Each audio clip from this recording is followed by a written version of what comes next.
गुरु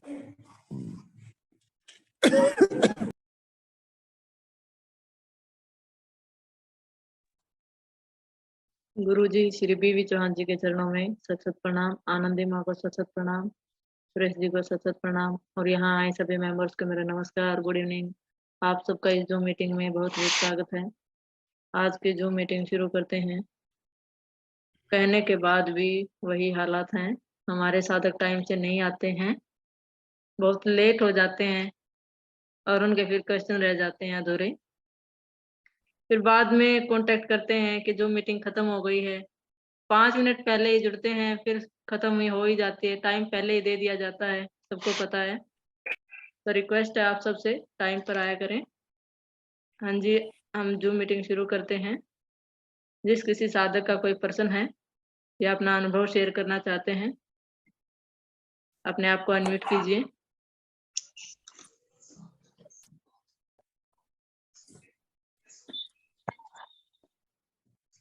खाना खा ली ना बेटा? हाँ जी,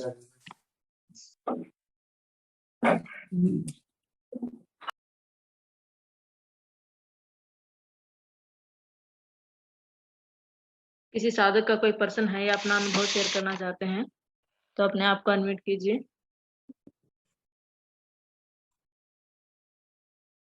बहुत साधकों का मुझे फोन में प्रश्न कर रहे हैं कि क्या मतलब सर्दी में एनडीएस को कैसे अपनाएंगे। यहाँ तो रॉ फूड में रहते हैं, गवर्नमेंट फूड में रहते हैं, ठंड लगती है और ये कफ कर देगा, ठंडी लग रही तो कैसे लेंगे, थोड़ा सा ग्रीन टी ले लें क्या। मेरे को आज 2-3 फोन आया था, पूछ रहे थे थोड़ा सूप ले लें क्या शाम के टाइम में, ऐसे चीजें पूछ रहे थे।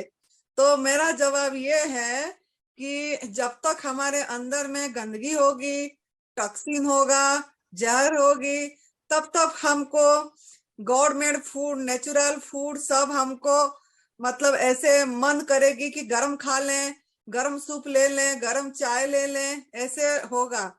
और नेचुरल फूड को उसी रूप में ग्रहण नहीं कर पाएंगे। और मन के अंदर में एक तलब, जो गरम की तलब हमारे अंदर में पड़ा है, वो मतलब ये करती रहती है कि ले लें बोल के। लेकिन अगर हम थोड़ा मन में मजबूत रहें, हम भी यहाँ हिमाचल प्रदेश में रहते हैं, यहाँ हमारा माइनस पे जाती है टेम्परेचर, -2 -3 ऐसे जाती है, तो फिर भी हम न्यू डाइट सिस्टम को फॉलो करते हैं। यहाँ कोई सेंटर ऐसी नहीं है जैसे अमेरिका में, बाकी जगह में, कनाडा, ऑस्ट्रेलिया में, सब जगह में ठंड में सेंटर ऐसी करके रखते हैं, बाथरूम तक गर्म, किचन तक गर्म, सब कुछ गर्माहट रहती है, तो आराम से रह जाते हैं, करते हैं। लेकिन हमारे यहाँ हिमाचल प्रदेश दिव्याशीष परम सुख आश्रम में ऐसा सेंटर ऐसी नहीं है, ना हम रूम हीटर लगाते हैं, ना यूज करते हैं ये सब चीजें। फिर भी हम नेचुरल फूड जैसे गवर्नमेंट फूड उसी को उसी रूप में ग्रहण करते हैं। और आप लोग भी ले सकते हैं। अगर हम इतना ठंड में ले पा रहे हैं तो आपका ठंड तो कुछ भी नहीं है। अभी भी हमारा स्वेटर को चालू हो गया, स्वेटर, कोटी, सब कुछ सब पहनना पड़ता है, फिर भी हम कर रहे हैं। तो अगर करने का मन होगा तो कर पाएंगे, मनोबल होना चाहिए। अगर ठंड लगती है तो आप जूस को पानी को बॉयल करके पतीले में रखिए, और पानी के अंदर जूस का ग्लास को रखिए, या जहाँ पे जिसमें भी आप जो सब पात्र में जो रस को रखेंगे उसी पात्र को थोड़ा गर्म पानी में रख दीजिए, थोड़ी 2-3-4 मिनट छोड़ दीजिए और चम्मच में हिला दीजिए, तो वो अपने आप नॉर्मल टेम्परेचर में आ जाती है। हमारा बॉडी टेम्परेचर का ये हमें लेना चाहिए, फिर आप आराम से ले सकते हैं, ऐसा कोई कठिनाई नहीं है लेने में। और ऐसे ही सलाद को भी कुछ मतलब काटने से पहले थोड़ा सा कोसा पानी में, गर्म पानी में, हल्का सा, एकदम बॉइल्ड वाटर में नहीं, मतलब थोड़ा टेम्परेचर में रख दीजिए ढक के, फिर उसके बाद उसको काटिए। फिर काटने के बाद बर्तन को फिर ऐसे ही गर्म पानी के अंदर रख दीजिए, बर्तन को, पात्र को गर्म पानी में रखिए, तो वो अपने आप मतलब नॉर्मल हो जाता है। ये हम करते हैं ऐसे, जब बहुत ठंड हो जाती है फ्रीज से भी ज्यादा ठंडा लगती है यहाँ का सब चीज। तो फिर हम एक बर्तन में ऐसे करके मतलब पानी के अंदर बर्तन रख देते हैं, और जो भी सलाद हो, कच्ची सब्जी हो, जो भी काटते हैं, सब चीज को ऐसे रख के ऊपर से थाली ढक देते हैं, तो उसमें गर्माहट हो जाती है और वो हम आराम से ले सकते हैं। तो सूप की भी जरूरत नहीं है। जो सोचते हैं कि गरम सूप लें, तो आप उसको कच्चे टमाटर को, टमाटर का सूप भी ले सकते हैं, ब्रोकली का सूप भी ले सकते हैं, हरी पत्ती का सूप भी ले सकते हैं। उसको मतलब आप पीस के, अगर निरोगी हैं तो आप नारियल दूध डाल के, अदरक, हरी मिर्ची वगैरह डाल के, थोड़ा तेज पत्ता, दालचीनी, थोड़ा काली मिर्च, ये डाल के उसको बनाइए, पीस दीजिए स्मूदी जैसे। और उसके बाद नारियल दूध पहले बना के नारियल दूध को मिलाइए और वो सूप जैसे बन जाएगी। और उसके बाद उस चीज को आप मतलब नारियल पानी को भी थोड़ा कोसा पानी में निकालिए, तो पानी, नारियल दूध भी गर्माहट हो जाएगी। उसके बाद उसी को आप गर्म पानी में, बॉयल गर्म पानी में रख दीजिए, तो वो हो जाती है। नहीं तो थोड़ा पानी के डबल बॉइलिंग प्रोसेस कीजिए। अगर आपको ठंड लगती है तो बर्तन में पानी रख के जब गर्म हो जाती है, उसके बाद उसके अंदर एक छलनी रखिए, जैसे कुकर के अंदर छलनी होती है, ऐसे वो छलनी रखिए। और उसके बाद उसके ऊपर आपके वो लोटा रख दीजिए, तो डायरेक्ट हीट टच नहीं होगा आपका, और आपका थोड़ा सा कोसा गर्म हो जाएगी। एकदम बॉयल नहीं करना है, हल्का सा गर्म हो जाएगी, पीने लायक गर्म, जैसे पीते हैं उस तरफ करके आप उसी सूप को ग्रहण कर सकते हैं आराम से।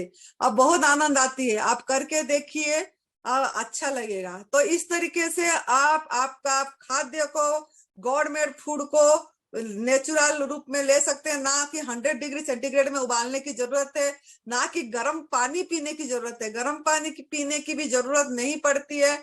ये सब हम करके देखे हैं, तभी हम हमारा अनुभव बता रहे हैं, क्योंकि ठंड एरिया में रहते हैं तो बहुत आनंद आती है। निर्जला बहुत अच्छे से होती है, निर्जला बहुत अच्छी सर्दी में होती है, ठंड में होती है, क्योंकि उस समय हमारा जठराग्नि उद्दीप्त नहीं होती है, भूख नहीं लगती है, प्यास नहीं लगती है, दिन छोटा होता है, काम कैसे करते हैं वो निकल जाती है, दिन पता नहीं लगता, एकदम आराम आराम से एक एक दिन करके निकल जाती है। लंबा निर्जला फास्टिंग कर पाएंगे इसी में, सर्दी में। अगर आप लंबा निर्जला फास्टिंग करना चाहते हैं, हमारा दिव्या सिक्स परम सुख आश्रम में शिविर है 20 नवंबर 2022 से 30 नवंबर 2022, 20 नवंबर 2022 से 30 नवंबर 2022 तक 10 दिन का लॉन्ग निर्जला फास्टिंग के लिए शिविर है। और जो भी आना चाहते हैं पहले से नाम लिखाइए, और शर्त ये है अभी से रसाहार पे रहिए, कुक फूड छोड़ देना है। कुक फूड जो लेते होंगे शाम के टाइम में भी, वो हम एंट्री नहीं देते हैं इधर। हमारा सुरेश बेटा इसमें बहुत कड़क है, क्योंकि कड़क नहीं होंगे तो आप लोग कुछ नहीं करेंगे।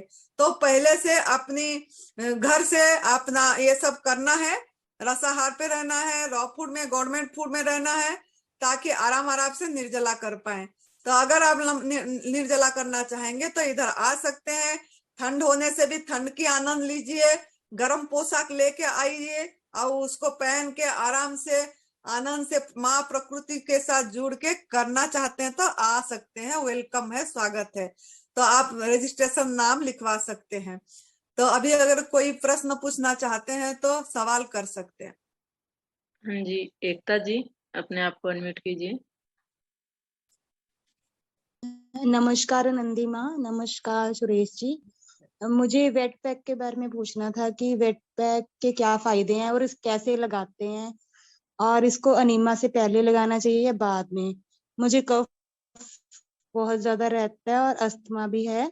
मैं 2 बजे तक निर्जला कर पाती हूँ, उसके बाद मैं ग्रीन जूस आंवला का लेती हूँ, उसके बाद मैं 1 या 2 बार फ्रूट कोई अलग अलग खा लेती हूँ।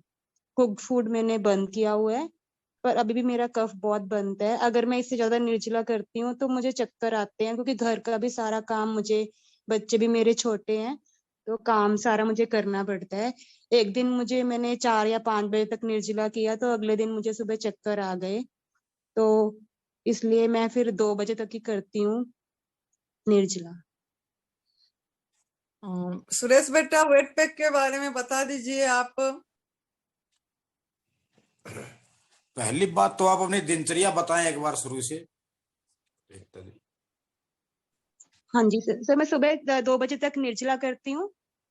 मतलब सुबह 5 बजे उठती हूँ और 2 बजे तक निर्जला। उसके बाद मैं हरी पत्ती, पालक हो गया, धनिया हो गया, उसमें 6-7 आंवला, अदरक और हल्दी, कच्ची हल्दी मिला के जूस लेती हूँ 1 गिलास, मतलब 200 ml टाइप। तो उसके बाद 3-4 बजे मैं नारियल पानी कई बार ले लेती हूँ। उसके बाद मैं फिर लेती हूँ ऑरेंज, थोड़ा सा ऑरेंज लेती हूँ। और उसके बाद 6 बजे मैं पाइनएप्पल। उसके बाद मुझे अब जैसे मैंने पाइनएप्पल लिया, भूख मुझे बहुत लग रही है पर मैंने उसके बाद लिया नहीं कुछ। तो अनीमा मैं सुबह 2 या 3 बार भी ले लेती हूँ, शाम दोपहर को 2 या 3 बार भी ले लेती हूँ। अभी रात को सोने से पहले मैं 2 या 3 बार लूंगी, अभी नहीं लिया पर लूंगी।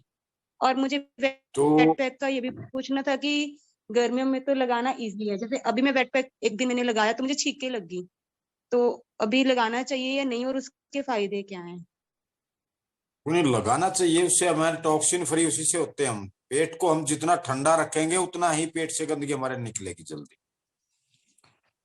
ठीक है नहीं। उसको और इसको एक गले दिन पे और महसूस सिर पे करना भी आपको। लगाना होता है? नहीं, अभी गले पे सिर पे ठंड में जरूरत नहीं है, सिर्फ पेट पे रखिए अभी। तो उसको आप महसूस करके देखना, 5 मिनट बाद जब आप देखेंगे तो पट्टी को उठाएंगे तो वो गर्म मिलेगी आपको। हाँ, पट्टी गर्म होती है, हमेशा ऐसे ही होते हैं। होते है ना। तो जितना उसको ठंडा करेंगे उतना पेट की गर्मी निकलेगी, जितना पेट की गर्मी निकलेगी उतना ही आपके टॉक्सिन फ्री हो। तो कितने और ये टाइम से अनीमा आप से पहले लगाना? एनिमा से और आधा घंटा पहले गिल्ली पट्टी करनी हाँ है। जी, दोबारा। ठीक है। एक बार कर लें, अभी और दिन सर्दी है, में एक कितनी बार बार? दिन में। दोपहर को जितनी बार एनिमा करते ना उस टाइम पे कर लें, सुबह शाम को छोड़ दे, दोपहर के टाइम कर ले। ठीक है। लेकिन उसको और गिल्ली मैं पट्टी करना निर्जला तो लंबा गिल्ली। नहीं कर पा रही हूँ। निर्जला लंबा वही तो मैं पूछ रहा हूँ ना, आपको कितने दिन एडीज करते हुए वहां अभी? मुझे हफ्ता हो गया और मैं पहले 11 बजे किया, फिर 12 बजे किया, फिर 1 बजे, 2 बजे, 2:30 बजे तक भी कर लेती हूँ। एक दिन मैंने 4 बजे तक किया और वो दिन पूरा निकल गया। मैंने 6 बजे जूस लिया और थोड़ा सा फ्रूट खाया। पर अगले दिन सुबह जैसे मैं उठी तो मेरी बॉडी ये थी कि मैंने बच्चों को स्कूल भेजना था पर मैं उठ नहीं पाई। मुश्किल से उठी, उनको भेजा, फिर लेट गई। चक्कर आए मुझे क्योंकि मेरे कोई नहीं, अभी काम पूरा 12 घर अभी काम 12 पूरा बजे होता है तक आई घर का। कीजिए आप, है ना। हाँ जी। अभी आप 12-1 बजे तक का ही कीजिए निर्जला। 2 बजे तक कर लेती हूँ। जितना आराम से कर सके उसी टाइम तक करना है। उसके और मैं बाद में पूछना था कि हाँ अब वैसे मैं कुक बोलिए। फूड नहीं ले रही, तो अगर मेरा कई बार शकरकंदी खाने का मन करता है तो वो कैसे खा सकती हूँ? कच्ची खा सकते हैं, कच्ची कैसे खाई जाती जैसे सलाद खाते हैं, आलू भी खा सकते हैं, शकरकंदी भी खा सकते हैं, कुछ भी खा सकते हैं। है? पहली बात खा ये सकती बताइए, हूँ। आपने शुरू किस लिए किया एनडीएस? मुझे अस्थमा और कफ है इसलिए किया। तो फिर आप खाने के अस्थमा चक्कर मुझे में क्यों पिछले पड़े हैं? मतलब अभी जैसे मैंने हफ्ता ही हुआ है ना शुरू किए हुए, तो धीरे धीरे मेरा मतलब मन अभी तो करता ही है खाने का, पर धीरे धीरे मैं नहीं अभी नहीं उसको खा रही। मन करता है पर नहीं खाती। नहीं, खाना भी नहीं है। मन अभी करता है, कोई मन नहीं। तो पर और मेरा करता है दूसरा, अभी खाने का। अस्थमा है तो आपको दिन में एक हफ्ते तक दूसरे दिन तीसरे दिन वोमिटिंग करना चाहिए, वमन क्रिया। वो मैं करती हूँ सुबह। डेली 11-12 बजे में 7-8 गिलास पानी पीती हूँ और उसको फिंगर डाल के अंदर निकालती हूँ। कुछ पानी निकलता है, कुछ पानी नहीं निकलता, वो फिर यूरिन के थ्रू निकल जाता है। वो मैं पिछले 5 दिन से डेली कर रही हूँ। नहीं, डेली वो नहीं मैं करना है। 11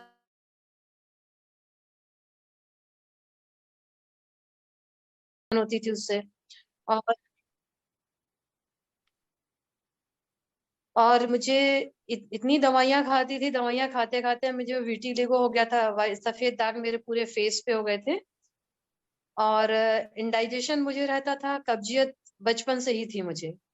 तो इतनी सारी बीमारियां, जब से मैंने एनडीएस को फॉलो किया है मेरी पूरी बीमारियां ठीक हो गई हैं। व्हाइट स्पॉट जिसके लिए कहीं ट्रीटमेंट नहीं है, और मेरा फेस का पूरी तरह ठीक हो गया है। और मैक्सिमम जो है ठीक कोई भी दवाई ना तो व्हाइट स्पॉट में लगाई है ना खाई है।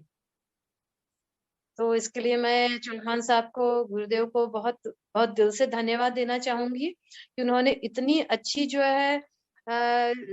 है खाने की पद्धति, न्यू डाइट सिस्टम, उसको हमको बताया, और उससे हमने इतनी सारी बीमारियां, मैंने खुद ने स्वयं की बीमारियां ठीक हुई, और साथ में मेरी बेटी को बहुत सारी प्रॉब्लम थी, उसको सेरेब्रल पाल्सी है, उससे रिलेटेड जितनी समस्याएं थी उसमें 90% जो है प्रॉब्लम्स उसकी ठीक हो चुकी हैं। और मेरे आसपास जो लोग थे उनको मैंने मार्गदर्शन किया एनडीएस के लिए।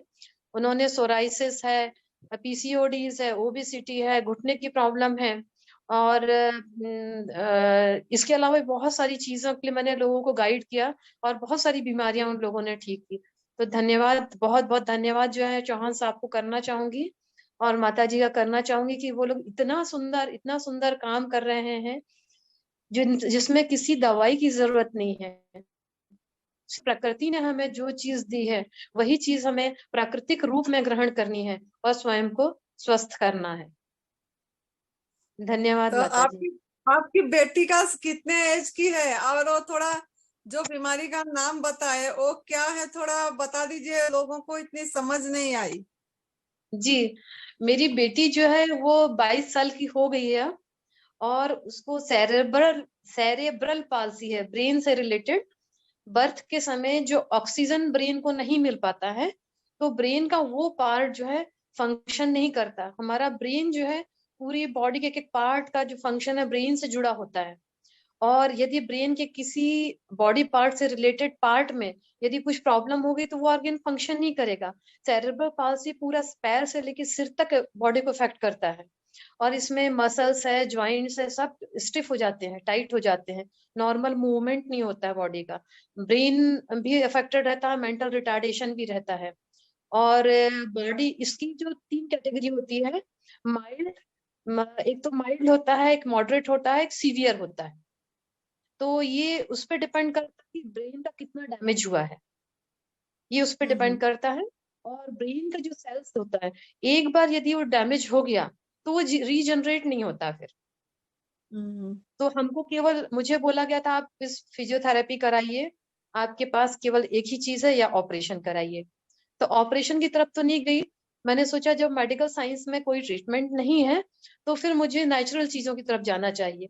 तो 2005 में मुझे अस्थमा और एलर्जी हो गया था। तो मेरे को किसी, तब मैं नेचुरोपैथी भी नहीं जानती थी, किसी ने बोला नेचुरोपैथी का ट्रीटमेंट लो। मैंने नेचुरोपैथी का 1 मंथ ट्रीटमेंट लिया, अस्थमा पूरी तरह से ठीक, एलर्जी पूरी तरह से ठीक। उस दिन मैंने सोच लिया था अब इस जो सिस्टम को मैं पूरी तरह से सीखूंगी, और मैंने उस दिन से शुरुआत किया। और अपने खुद को ठीक करने के बाद में बेटी को ठीक किया। मतलब यदि मैं आज उसको वो सामने हो और उसके बारे में बताऊंगी, तब लोग विश्वास नहीं करते, उनको लगता मैं झूठ बोल रही हूँ। इतना चेंज आ गया उससे। तो जिस चीज के लिए डॉक्टर सोच भी नहीं सकते, उसका पेट बहुत बड़ा था, बाहर निकला हुआ, स्पाइन अंदर था, तो डॉक्टर बोलते थे ये लॉर्डोसिस है, ये ठीक नहीं होगा। और ये मतलब धन्यवाद है माँ प्रकृति को, चौहान साहब को, जिनसे मैंने ये सब चीज सीखी। और वो जो लॉर्डोसिस है, आज मालूम ही नहीं पड़ता कि इसको कभी इतना लॉर्डोसिस होगा, पेट बाहर निकला होगा।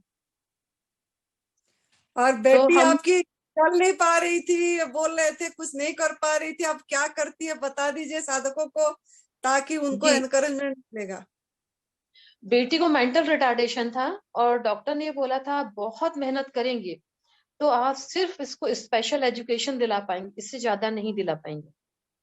तो आज मेरी बेटी यही सब फॉलो करते हुए आज वो नॉर्मल एजुकेशन से बीए फर्स्ट क्लास किया। अभी भी उसको लिखने में प्रॉब्लम है, एग्जाम में एक्स्ट्रा टाइम लेती है, 1 घंटा एक्स्ट्रा मिलता है। उसने फर्स्ट क्लास किया है, ग्रेजुएशन फर्स्ट क्लास किया है। और एमए फर्स्ट सेम का एग्जाम दिया था, सेकंड सेम का भी एग्जाम दे नहीं पाई थी, थोड़ा सा कुछ दिक्कत थी इसीलिए। पर वो जो पुरानी प्रॉब्लम है वो स्विमिंग का बताइए। बेटी को फिजिकल प्रॉब्लम बहुत ज्यादा थी। नेक होल्डिंग 3 साल की थी तब तक तो नेक होल्डिंग ही नहीं था उसका, हाथ पैरों के मूवमेंट नहीं थे। तो मैं रिहेबिलिटेशन सेंटर लेके जाती थी, तो मुझे किसी ने बोला कि आप इसको स्विमिंग कराओ। तो मेरे मन में आया कि क्या बात कर रहे हैं, जिस बच्चे के हाथ पैर ही नहीं चल रहे हैं वो स्विमिंग क्या करेगा। पर मेरे घर के सामने स्विमिंग पूल था, मैंने कहा चलो एक बार किसी ने बोला है तो प्रयास करके देख लेते हैं। मैंने दूसरे दिन उसको स्विमिंग पूल ले जाना शुरू किया। रोज 2 घंटे स्विमिंग पूल में जाके बस आगे उसके हाथ से पकड़ा देती थी और दोनों पैर पकड़ के ऊपर नीचे 1-2 करती थी। 6 महीने तक माता जी किया। 6 महीने में थोड़ा थोड़ा सा पैर चलने लगा, तो मेरे को हिम्मत आया कि अब ये पैर चला है तो थोड़ा हाथ भी चलेगा। तो थोड़े थोड़े से हाथ की प्रैक्टिस कराई तो कुछ महीने में हाथ भी थोड़े थोड़े चले। मतलब स्विमिंग में बॉडी ऐसा रहती है, एकदम फ्लैट रहती है, उसकी बॉडी ऐसे खड़ी रहती थी, बस थोड़े थोड़े से हाथ चलते थे और अंदर थोड़े थोड़े पैर चलते थे। वहां से शुरुआत की थी और 2005 में शुरुआत की थी। 2013 में किसी ने मेरे को बोला बैंगलोर में नेशनल चैंपियनशिप हो रहा है स्विमिंग का, आप लेके जाओ। तो मैंने सोचा क्या क्या करूंगी ले जाके इसको, वहां पे इतना अच्छा कर नहीं पाती है। पर फिर लोगों ने थोड़ा सा बोला कि नहीं एक बार तो लेके जाओ, नहीं अच्छा लगेगा तो अगली बार मत लेके जाना। मैं लेके गई और बैंगलोर जब वो गई तो वहां पे 3 गोल्ड मेडल और नेशनल चैंपियनशिप लेके आई। फिर मेरा भी उत्साह बढ़ गया, उसका भी उत्साह, मीडिया में बहुत न्यूज आई उसकी। तो उसके बाद कंटिन्यूस उसने खेलना शुरू किया। 2018 तक नेशनल लेवल पे उसके 14 गोल्ड मेडल है, 3 सिल्वर मेडल है और 2 उसके ब्रॉन्ज मेडल है। और इसके साथ उसने एक गेम में दूसरा और सिलेक्शन हो गया, पैरा कैनोइंग, जो वाटर गेम में आप देखते होंगे बोट चलाते हैं, बड़े बड़े तालाबों में कंपटीशन होता है, उसने वो सीखा, उसमें भी नेशनल लेवल पे सिल्वर मेडल लेके आई। और 2 इंटरनेशनल खेल चुकी है, एक स्विमिंग में खेल के आई, एक पैरा कैनोइंग में खेल के आई है, वर्ल्ड चैंपियनशिप खेल के आई और स्विमिंग में Asian para youth games Dubai खेल के आई हो। तो ये पूरा जो मेरेकल है, ये एनडीएस का है मेरेकल, नेचुरल डाइट का। क्योंकि फिजियोथेरेपी भी इतना काम नहीं करता है। जब अंदर ही टॉक्सिन भरा हुआ है तो फिजियोथेरेपी से भी लाभ नहीं होता है। क्योंकि मैं उसको फिजियोथेरेपी भी दिन में 3 बार कराती थी, उससे कोई रिजल्ट नहीं आता। जो रिजल्ट एनडीएस से आया वो कहीं पे भी नहीं, कोई डॉक्टर नहीं करा सकता उसको। अभी जो प्रॉब्लम आई वो बेटिया को आप मोनो डाइट पे रखिए, थोड़ा सा आ गया बोलता रहे थे, और निर्जला जी पे रखिए और वो जी अपने आप ठीक हो जाएगा। और थोड़ा सा संजीवनी क्रिया भी कराइए साथ में, जी थोड़ा एनिमा भी करेगी तो जो भी और थोड़ा बहुत बाकी है वो पूरा क्लियर हो जाएगी। इतना मेहनत करी उसने तो 22 साल की एज में हो अभी हुई है तो आराम से हो जाएगा। और आप बोलते थे लंबा निर्जला करना चाहते हैं और यहाँ आना चाहते हैं बोल के, तो आपको जी जब छुट्टी मिलेगी आप जब कर रहे हैं बोल रहे थे। हमारा तो ऐसे शिविर 20 नवंबर से 30 नवंबर लंबा निर्जला फास्टिंग का है। उसके बाद जी देखते हैं प्रभु कब करवाएंगे, फिर बता देंगे। लंबा निर्जला शिविर का जब जब भी होगा हम बताते जी रहेंगे, फिर आप उसी हिसाब से। चैत्र नवरात्र में तो है ही है, चैत्र नवरात्र में भी लॉन्ग निर्जला फास्टिंग का शिविर है। तो जब भी आपको सही लगे, आप जो करना चाहते हैं, बेटी को भी लेके आइए, आप भी आइए, बेटी को भी जी लंबा निर्जला में कराइए, तो आराम से सब हो जाएगा, सब चीज जी ठीक हो जाएगी। बहुत जी बेटी को बहुत बहुत धन्यवाद, और इतनी यो करी, और बधाई उसको, कंग्रेचुलेशन। और आपको भी बहुत बधाई, और आप करिए, इसको आगे लीजिए। और ध्यान देना थोड़ा कुक फूड, अगर वो कुक फूड नहीं लेगी शाम को भी तो वो जी जल्दी, और थोड़ा कमी है जो वो ठीक हो जाएगी। जी माता जी। हाँ जी, जी हाँ, माता जी, प्रणाम आपको। माता जी मैं इसके प्रणाम। लिए बहुत लोगों को मोटिवेट भी करती हूँ, उनको हाँ, मार्गदर्शन भी करती। एक सोराइसिस का पेशेंट था जो सुसाइड करने के लिए तैयार था, इतना परेशान था। उसने हम्म। यही एनडीएस को फॉलो किया और सोराइसिस 2.5 महीने में पूरी तरह से ठीक कर लिया उसने। तो उनको भी जूम मीटिंग का लिंक दीजिए, वो भी अपनी अनुभव सुनाए ऐसे, ताकि यूट्यूब में अपलोड होती है। बहुत आज भी सोराइसिस का एक फोन आया था मेरे पास कि हम नहीं, मतलब कैसे ठीक होंगे क्या, तो ये यूट्यूब में सुनेंगे तो उनको बहुत प्रेरणा मिलेगा।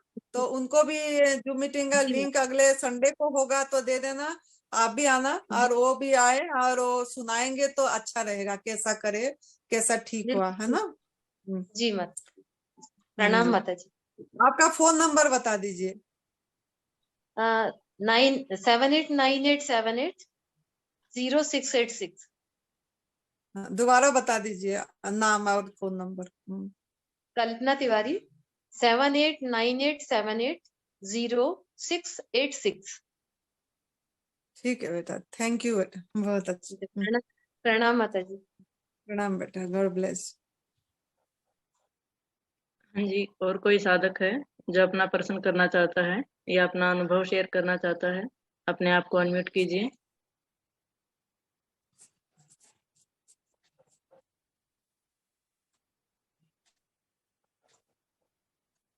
हाँ जी, हेमंत कुमार जी, अपने आप को अनम्यूट कीजिए।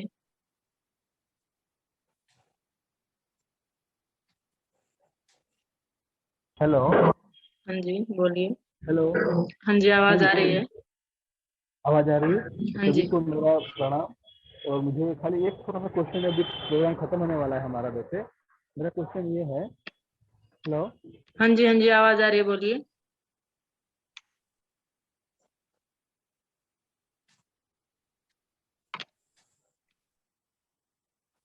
हाँ जी, हेमंत जी, अब आपकी आवाज नहीं आ रही है।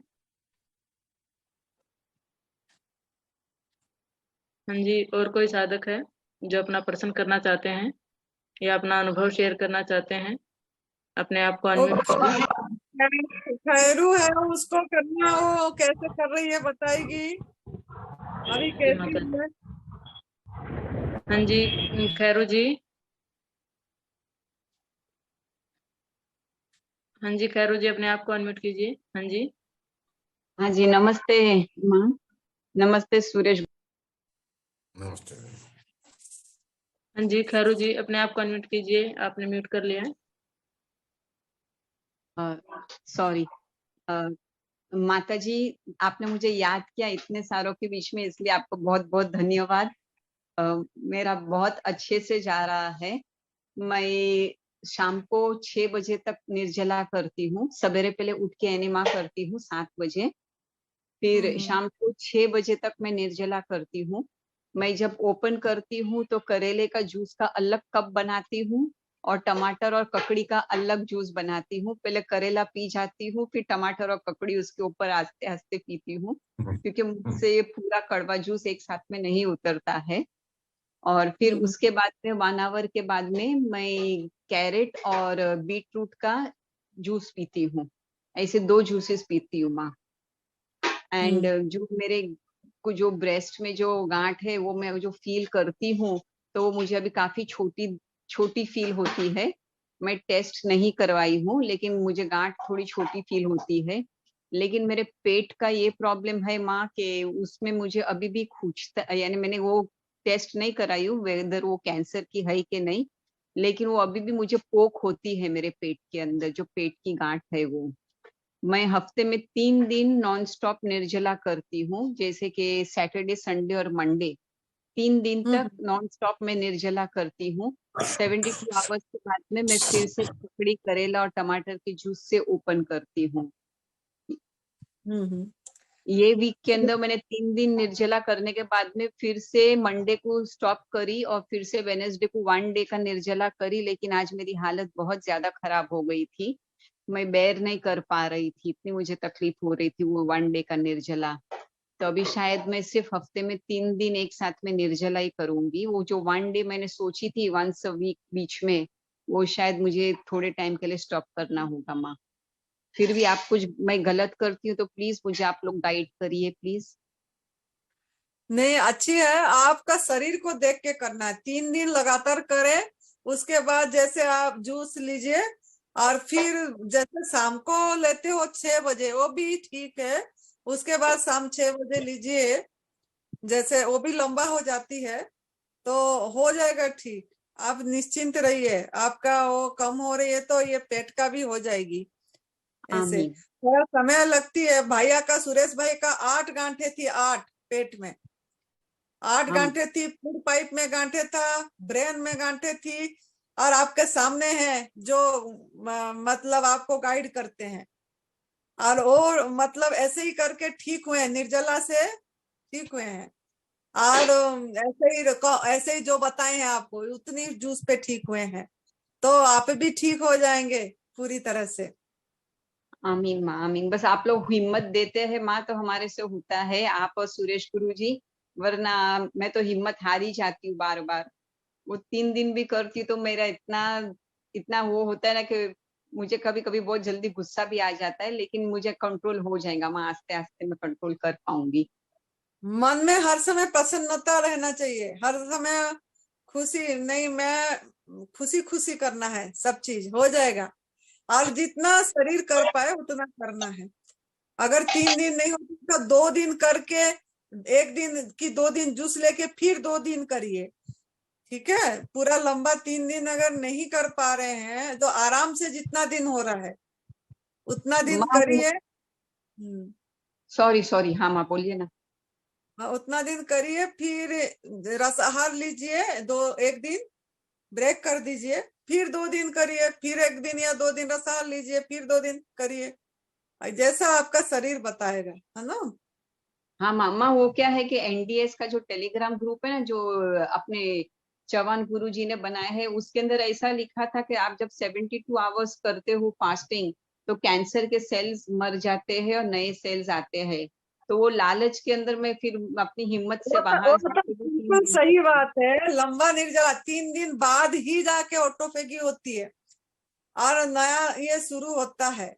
1 दिन 2 दिन में इतनी नहीं होती, लेकिन बड़ी के हिसाब से भी करना है। अगर शरीर अलाउ कर रहा है, रेस्ट चाहिए, उसमें पूरी विश्राम चाहिए। अगर आप काम करेंगे तो 3 दिन 4 दिन नहीं कर पाएंगे, ठीक है।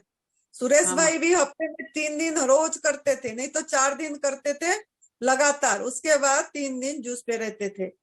तो इसी से वही ठीक हुए। पहला 11 दिन लंबा करे, तो आप भी इस तरीके से मतलब अपने शरीर को देख के अगर रेस्ट कर पाते हैं, घर में बता दीजिए। आप मन को भी तन को भी रेस्ट दीजिए, तो आराम आराम से हो जाएगा जो आप चाह रहे हो। अगर काम करते रहेंगे, चलते रहेंगे, फिरते रहेंगे, घूमते रहेंगे तो थोड़ा करने में कठिनाई आती है। जीवन प्राण शक्ति को मौका देना है हमको करने के लिए, तो उसमें रेस्ट डे, निर्जला मतलब रेस्ट डे, तन से भी मन से भी। तो इसी से जाके थोड़ा क्रोनिक डिजीज ठीक होती है। हाँ माँ, हाँ माँ, माँ आपने मुझे याद किया इसलिए थैंक यू वंस अगेन माँ। आप 2 3 4 बार से आए नहीं थे तो मेरे को याद आई थी कि जुड़ती है कि माँ, नहीं। मैं रोज आती हूँ, कभी भी आज तक जब से मैंने ज्वाइन करी हूँ मैंने कभी मिस नहीं करी हूँ माँ, मैं हमेशा आती हूँ। हाँ हाँ, तो ठीक हो जाओगे। हाँ आमीन। God bless. आमीन।